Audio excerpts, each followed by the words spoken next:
कितना ज़रूरी है आपको अपने फाइनेंसेस को जानना और समझना। महिलाओं के लिए, फीमेल्स के लिए क्यों इतना ज़रूरी है फाइनेंशियल प्लानिंग? फाइनेंशियल प्लानिंग क्या वर्किंग वुमेन के लिए ही बनी है?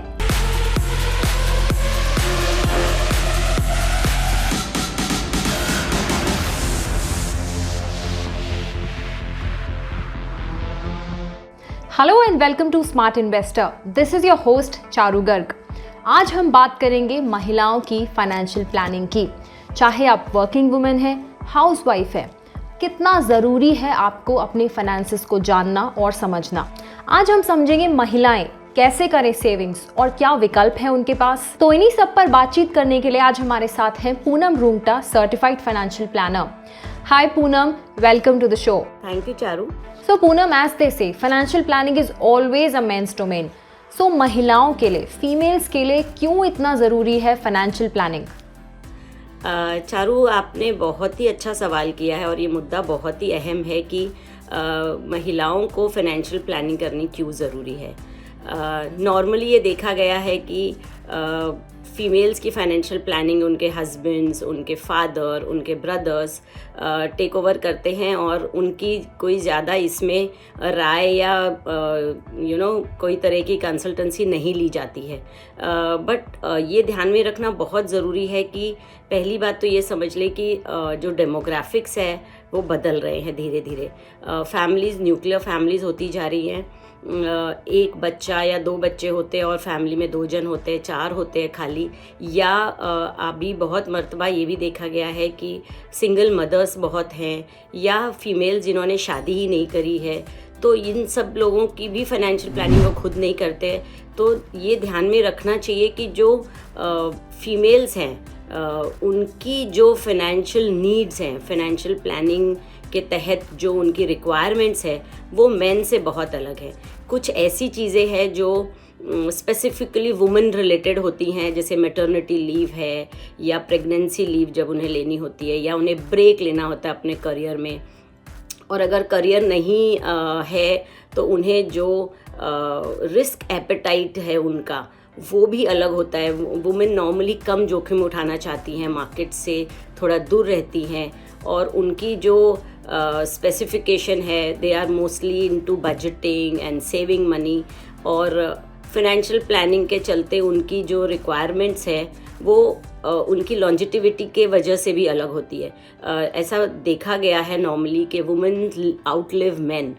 So it is very very important that women also be a part of the financial planning and they also voice out their needs and their risk appetite, ताकि जो भी family की प्लानिंग हो रही है वो बहुत इफ़ेक्टिव हो और बहुत ही अच्छी तरीके से फैमिली के सभी फाइनेंशियल गोल्स आगे बढ़ पाएँ।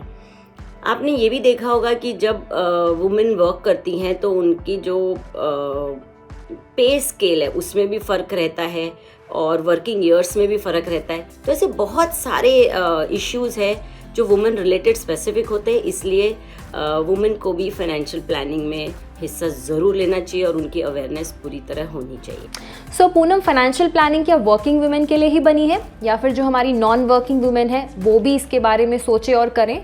चारू, फाइनेंशियल प्लानिंग तो मुझे लगता है सभी को करनी चाहिए, चाहे वो वर्किंग वुमेन हो या हाउसवाइफ्स हो, क्योंकि सभी के लिए इम्पॉर्टेंट है और सभी के पास फाइनेंशियल गोल्स होते ही हैं।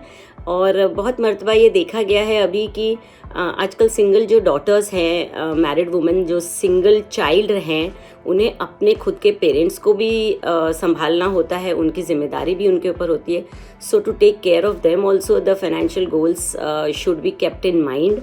और साथ ही जो वर्किंग मदर्स हैं या हाउसवाइफ्स हैं, अगर वो सिंगल मदर्स हैं, डिवोर्स्ड है या शादी नहीं हुई है या विडोड हैं, बच्चों का उन्हें ध्यान रखना है, तो इसमें वर्किंग और प्रोफेशनल्स में डिफ्रेंशिएट नहीं होना चाहिए और उन्हें अपनी फाइनेंशियल प्लानिंग फुल प्रूफ करनी चाहिए।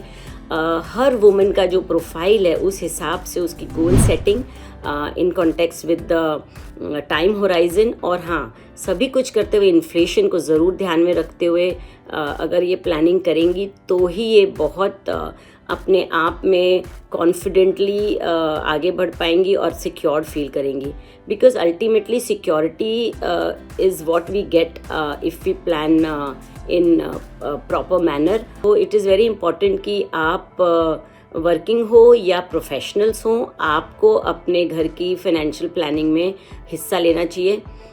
अगर आप हाउसवाइफ हैं तो मेरी ये बहुत आई ऑलवेज रिक्वेस्ट कि सबको एटलीस्ट टेक्निकली सैवी होना चाहिए। सभी आजकल पढ़े लिखे हैं, सो आप टेक्नोलॉजिकली चैलेंज ना रहें, बिकॉज एवरीथिंग इज़ डिजिटलाइज्ड। सब कुछ ऑनलाइन अवेलेबल है, सारी इन्फॉर्मेशन ऑनलाइन अवेलेबल है।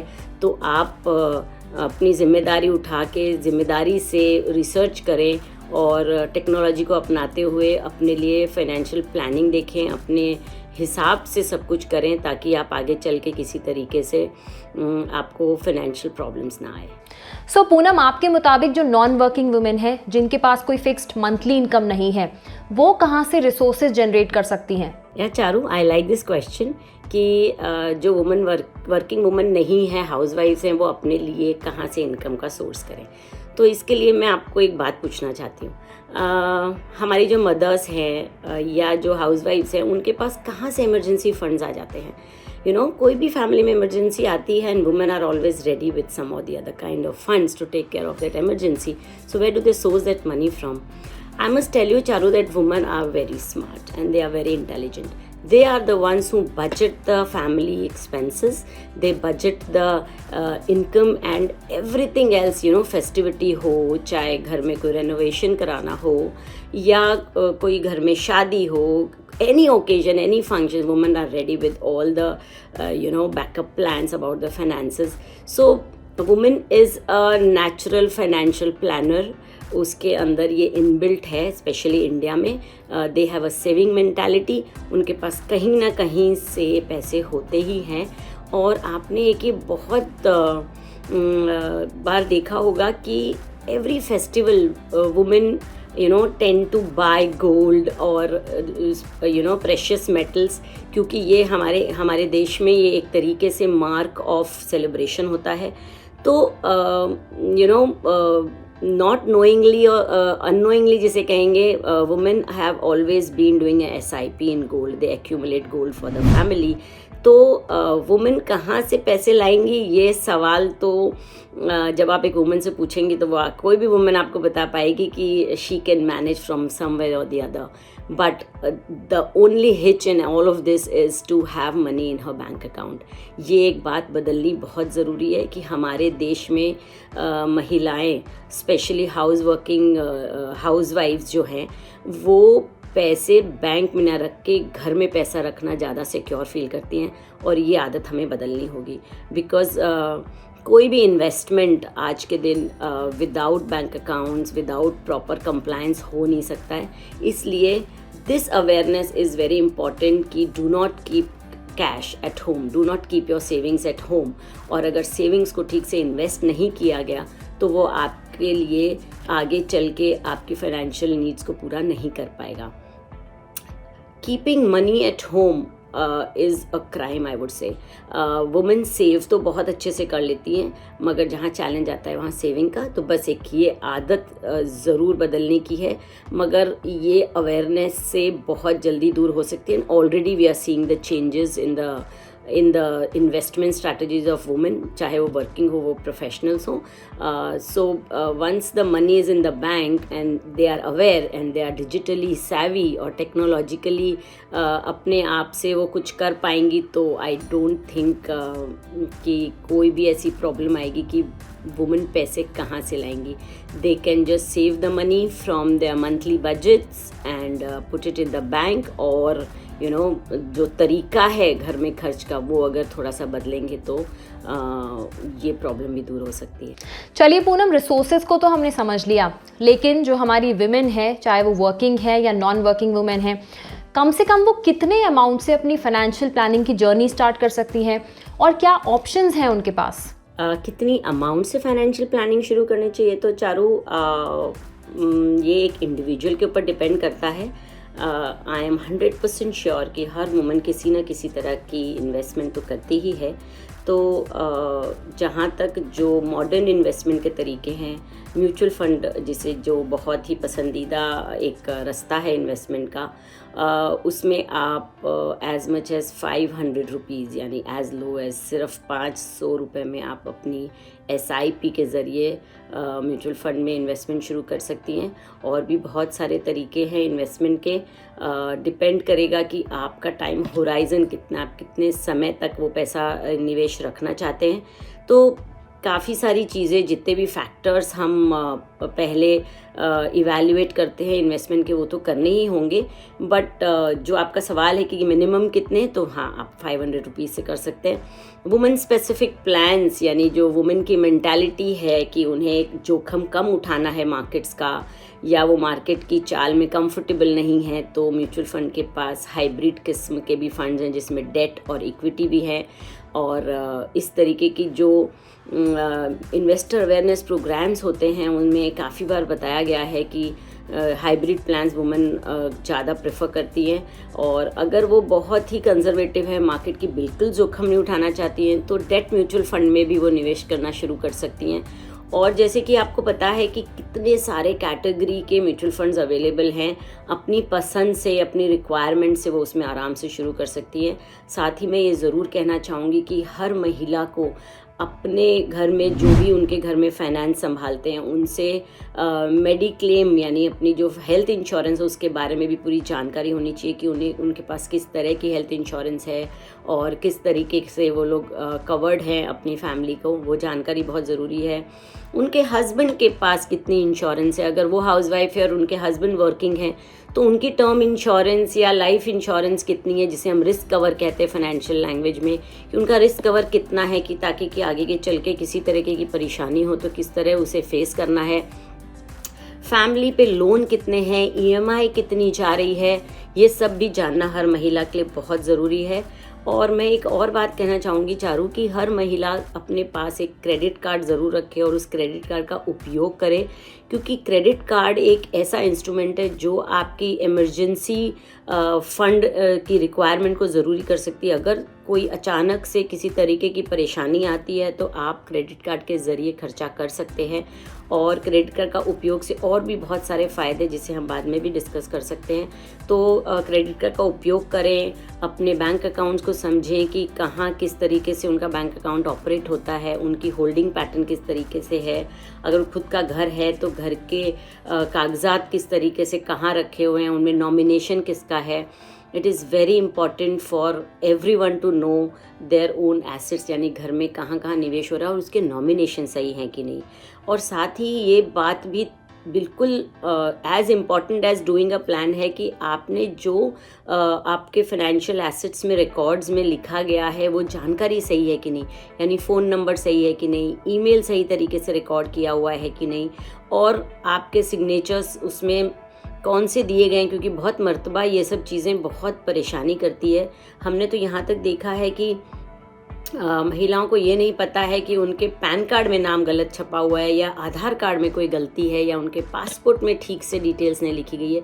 ये सब बहुत ज़रूरी है ध्यान रखना और इसके बारे में अवेयरनेस रखना, और इसकी पूरी जो आगे चल के अगर खुदा न खास्ता कुछ प्रॉब्लम आए तो वो बहुत बड़ी हो सकती है। So it is very important for the awareness कि आप जिस तरीके से अपने पैसे निवेश कर रहे हैं, क्योंकि पैसे बहुत मुश्किल से कमाए जाते हैं और उतनी ही मुश्किल से उससे बचत भी की जाती है। तो ऐसे बचत करे हुए पैसे को हम ठीक से निवेश करें और इन्फ्लेशन को ध्यान में रखते हुए हमारे फ्यूचर के सभी नीड्स को हम पूरी कर पाएँ, क्योंकि पैसा ही, अगर आपका पैसा कमाएगा तो ही आगे चल के आपकी जो रिटायरमेंट लाइफ है वो कंफर्टेबल हो। महिलाएं कहीं भी निवेश कर सकती हैं जहाँ भी उन्हें कंफर्ट लेवल हो। There is no specific place कि यहाँ सिर्फ मेन इन्वेस्ट कर सकते हो कि यहाँ लेडीज़ कर सकती हैं, बट जो प्रेफरेंस है वुमेन की वो ध्यान में रखते हुए, जैसे वुमेन को गोल्ड बहुत पसंद है, गोल्ड की तरफ उनकी एफिनिटी अच्छी, they feel very secure and peaceful acquiring gold in their portfolio. तो यहाँ मैं कहना चाहूँगी कि आप फिज़िकल गोल्ड्स ना खरीदें, क्योंकि अगर आप फिज़िकल गोल्ड फॉर एग्जांपल आप बार भी खरीदती हैं then also it's okay, but physical gold के साथ जुड़ी हुई जो परेशानियाँ हैं कि आपको उसे संभाल के रखना चाहिए पड़ता है, और उसके साथ जो एक डर हो जाता है चोरी होने का या स्टोरिंग का, तो वो दूर करने के लिए आप गोल्ड ETF ले सकते हैं, आप गोल्ड बॉन्ड ले सकते हैं। Sovereign gold bond is a very amazing choice for investing in gold, जिसमें गवर्नमेंट ऑफ इंडिया आपको 2.5% सालाना ब्याज भी देते हैं। और साथ ही ये सब कुछ ना करना हो, बड़ी रकम ना इन्वेस्ट करनी हो, तो आप छोटी छोटी SIP शुरू कर सकते हैं गोल्ड म्यूचुअल फंड में। सो गोल्ड एक रास्ता है जिसमें women they like to invest. अभी तो गोल्ड ETF के साथ साथ सिल्वर ETF भी इंट्रोड्यूस हुआ है, तो आप उसमें भी SIP कर सकते हैं। आप म्यूचुअल फंड का रास्ता ले सकते हैं। आपको शुरुआत करनी है, बस आप शुरुआत करें और बहुत सारे आपको ऑप्शंस मिलते चले जाएंगे। चलिए पूनम, बहुत अच्छा लगा आपसे बातचीत कर और इनफैक्ट ये टॉपिक जो है हर विमेन जानना चाहती होगी कि वो कैसे अपनी फाइनेंशियल जर्नी की शुरुआत करे। और इनफैक्ट आपने बहुत ही सही बोला कि गोल्ड जो है वो बहुत ही सेफ़र बेट है, सेफ़र ऑप्शन है महिलाओं के लिए, जहां वो इन्वेस्टमेंट का ऑप्शन देख सकती हैं। और इनफैक्ट जैसे आपने बताया कि फिजिकल गोल्ड नहीं बल्कि ETF के थ्रू इन्वेस्टमेंट कर सकती हैं। Thank you so much Poonam हमारे साथ जुड़ने के लिए और पूरी बातचीत करने के लिए। Thank you for inviting me Charu to your chat. ये जो टॉपिक आपने लिया है, it is very close to my heart. I feel women should be made powerful by being a part of the financial planning of the household. और अगर पूरी तरीके से वुमेन का इन्वॉल्वमेंट होगा तो बहुत अच्छी फाइनेंशियल प्लानिंग होगी। टाइम टू टाइम रिव्यू करना चाहिए अपना financial plan, because needs and wants change over a period of time. और जिस तरीके से आप हालात देख रहे हैं, अभी कोविड पीरियड चल रहा है, कोविड में सब कुछ बहुत बदल सा गया है, तो जैसे जैसे हालात बदलते वैसे फाइनेंशियल प्लान का रिव्यू भी होना चाहिए। And if the financial planning is good and it's a process, it's not a one time activity, अगर ये इसे प्रोसेस समझ के किसी प्रोफेशनल के साथ ठीक से की जाए तो a family can be a happier family. Thank you. तो आज के लिए इतना ही। ये वीडियो मेरा पसंद आया हो तो प्लीज़ इसको लाइक करिए और साथ ही चैनल को भी सब्सक्राइब करिए। आज के लिए इतना ही। Till then take care, bye bye.